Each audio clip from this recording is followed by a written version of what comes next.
Shop పెట్టాను, ఒక shed తీసుకొని దాని తర్వాత అన్ని స్టార్ట్ చేయడానికి అయితే నా దగ్గర డబ్బులు లేవు.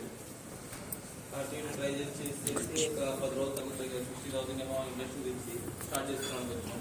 అది అయిపోయేటప్పుడు ఇంకా పని అనిపించింది. కానీ ఏం చేయాలి అర్థం కాకపోతే మళ్ళీ దేవుడు అలా నడిపిస్తా ఉన్నాడు. కొద్ది రోజులకి పని పెయింటింగ్ వర్క్, ఎలక్ట్రికల్ వర్క్ ఇక్కడ వరకు వచ్చి ఆగిపోయింది. ఇక మన గ్యాస్ స్టవ్లు, స్టాల్స్, ఇవి గిన్నెలు తీసుకోవడానికి అయితే మా దగ్గర బడ్జెట్ లేకపోయింది. ఇంకా ఆ తర్వాత చాలా రోజుల నుంచి మా ఫ్రెండ్ ఒక అతను ఉన్నాడు. చాలా రోజుల నుంచి మాట్లాడుకుంటే ఈ మధ్య మాట్లాడుతున్నాం. మధ్యలో కొన్ని గొడవలు వచ్చి మా ఇద్దరికి డిస్టర్బెన్స్ ఉంది, మధ్యలో మాట్లాడుకోలేదు ఒక 1-2 ఇయర్స్. ఆ తర్వాత రీసెంట్గా మొన్ననే కలిసి మాట్లాడాడు 1 month బ్యాక్. ఆడికి ఇలా సిచ్యువేషన్ చెప్తే వాళ్ళ దగ్గర ఉన్న క్రెడిట్ కార్డ్ ఇచ్చి డాక్యుమెంట్స్ 60,000 ఇచ్చాడు మళ్ళీ నాకు. ఆ తర్వాత అన్ని సామాన్లు తీసుకొచ్చి కూడా ఆ సామాన్ తీసుకొచ్చిన తర్వాత నాకు ప్రాసెస్ మిగతా వాటి డబ్బులు లేదు, సరిపోలేదు. స్టాల్ తెచ్చుకోవాలి, ఇంకా ఫ్రిడ్జ్ తేవాలి, వాటర్ డిస్పెన్సర్ వేయాలా అనుకొని దేనికి సరిపోలేదు.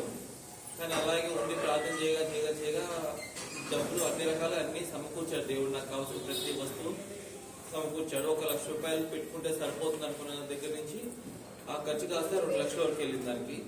ఒక షటర్ తీసుకున్నాడు, ఒక షటర్ తీసుకుంటే సరిపోతుంది అనుకున్నది కాస్త పక్కన మళ్ళీ ఇంకొక షటర్ తీసుకొని 2 షటర్స్ ఎక్స్టెండ్ చేయడం జరిగింది. ఇప్పటికైతే మొన్న 2వ తారీఖున అయితే స్టార్ట్ చేసాం. అది 11వ తారీఖు నుంచి 2వ తారీఖు అంటే దగ్గర 22 రోజులు మాకు ఈ డబ్బులు వెతుక్కోవడం వీటన్నిటికీ సరిపోయింది. కూడా అలా కూడా దేవుడు మమ్మల్ని బాగా నిలబెట్టుకొని నాకు ఏ సమయంలో ఏదైతే కావాలో అన్ని ఆ ప్రార్థనలో మాకు అన్ని కూడా దేవుడు సమకూర్చి ఈరోజు 2వ తారీఖు పోయిన 2వ తారీఖు నాకు షాప్ ఓపెన్ చేయడానికి అనుమతించాడు. అలాగే షాప్ కూడా చాలా బాగా రన్ అవుతుంది ఆ ఏరియాలో.